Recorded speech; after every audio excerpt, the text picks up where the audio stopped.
तो ऐसे सत्ता के बेचैन लोग, राजनीतिक दुकानदारी चलाने वाले लोग प्रयास करते हैं कि सनातन कमज़ोर हो जाए। अपनी राजनीतिक दुकानदारी चलाने के लिए सनातन को कमज़ोर कर रहे हैं। तो ऐसे परिस्थिति में कुछ लोग हैं जो सत्ता की बेचैनी में सनातन को कमज़ोर कर रहे हैं, हिंदुत्व को कमज़ोर कर रहे हैं। आज थोड़ा बहुत तो दुख भोग रहा है, क्योंकि हमारे बीच भी कुछ जयचंद होते हैं। तो विवाद के पीछे सिर्फ यही कारण है, राजनीतिक दुकानदारी चलाने वाले का सेकुलरवाद। अगर ये पॉलिटिशियन सुधर जाएं तो किसी तरह का विवाद नहीं होगा। नमस्कार, सुदर्शन बिहार में आपका स्वागत है। मैं हूं पप्पू कुमार नायक।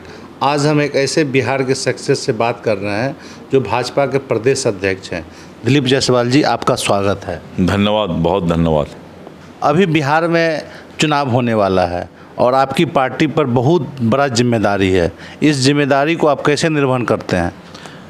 देखिए, जिम्मेवारी को मैंने चुनौती के रूप में स्वीकार किया है और हमारा लक्ष्य निर्धारित है कि हमें अध्यक्ष के पद पर रहते हुए संगठन को भी काफ़ी मजबूत करना है और आने वाले विधानसभा चुनाव में एनडीए बहुमत के साथ सरकार बनाए। इसके लिए हमें जो है अपनी तैयारी और अपना मजबूती करना है।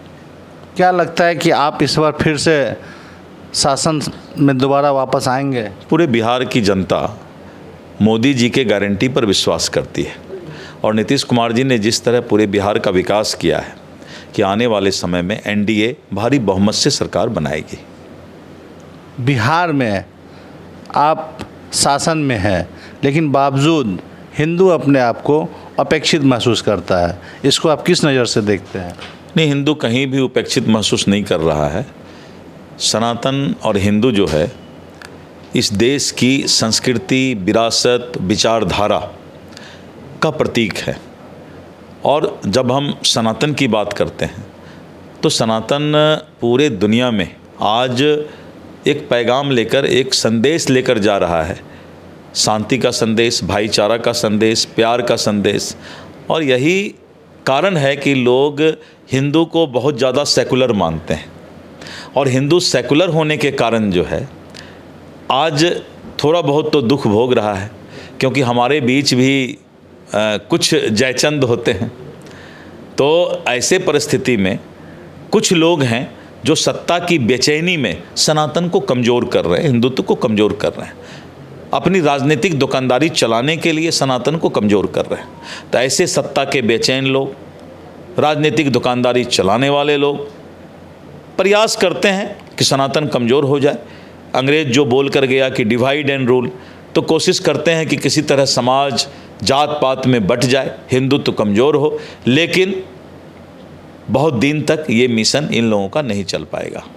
नहीं जायसवाल जी, मेरा एक सवाल है कि ये देश सभी के लिए है, लेकिन बावजूद जब आप देखते हैं सरस्वती पूजा में दरभंगा हो, कटिहार हो, भागलपुर हो, तो ये एक रास्ते को बंद कर दिया जाता है, इस होकर नहीं जाएगा। इस कारण कई विवाद भी हुआ है। आपको क्या लगता है कि हिंदू इस पर अपने आप को अपेक्षित महसूस नहीं कर रहा है? नहीं, हिंदू कहीं भी उपेक्षित नहीं है, मैंने पहले ही कहा।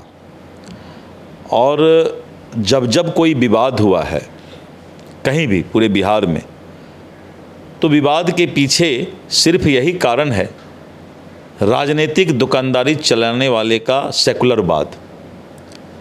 अगर ये पॉलिटिशियन सुधर जाएं तो किसी तरह का विवाद नहीं होगा। आखिर ये पॉलिटिशियन क्यों नहीं सुधर पा रहा है?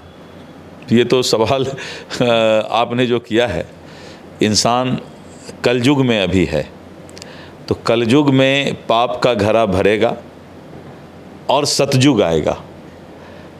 तो पाप का घड़ा भर रहा है धीरे धीरे, ऐसे लोग पाप का घड़ा भर रहे हैं और आने वाले समय में सतयुग आएगा। सनातन और हिंदुत्व जो है पूरे दुनिया का विश्व गुरु बनेगा। आपने प्रधानमंत्री नरेंद्र मोदी जी के नेतृत्व में फिर से बिहार चुनाव में जाना चाहेंगे? प्रधानमंत्री नरेंद्र मोदी जी दुनिया के सर्वाधिक लोकप्रिय नेता हैं और भारत के यशस्वी प्रधानमंत्री हैं। आज पूरा दुनिया नए भारत के तरफ देख रहा है और प्रधानमंत्री नरेंद्र मोदी जी सिर्फ बिहार का नेतृत्व नहीं, आने वाले समय में पूरे दुनिया का नेतृत्व करने वाले हैं। ऑपरेशन सिंदूर, क्या ये चुनाव बिहार में कुछ गुल खिला पाएगा? ऑपरेशन सिंदूर को चुनाव से कोई मतलब नहीं है। ये एक गिरती मानसिकता वाली बात है कि ऑपरेशन सिंदूर को चुनाव से जोड़ा जाए। इस तरह की मानसिकता रखने वाले लोग बहुत छोटे दिल के होते हैं।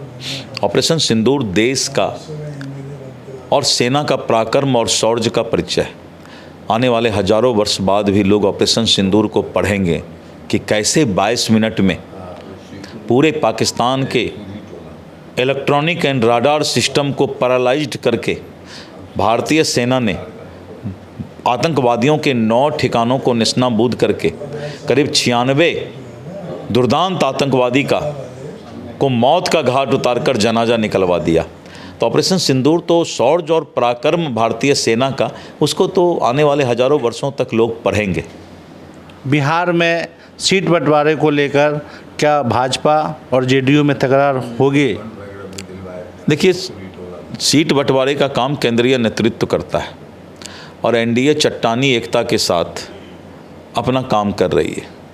इसलिए क्या होगा नहीं होगा ये तो कोई भविष्य वक्ता बता सकता है। हम कोई ना भविष्य वक्ता हैं न तांत्रिक हैं। हम तो ये बता सकते हैं कि एनडीए चट्टानी एकता के साथ आगे बढ़ रही है।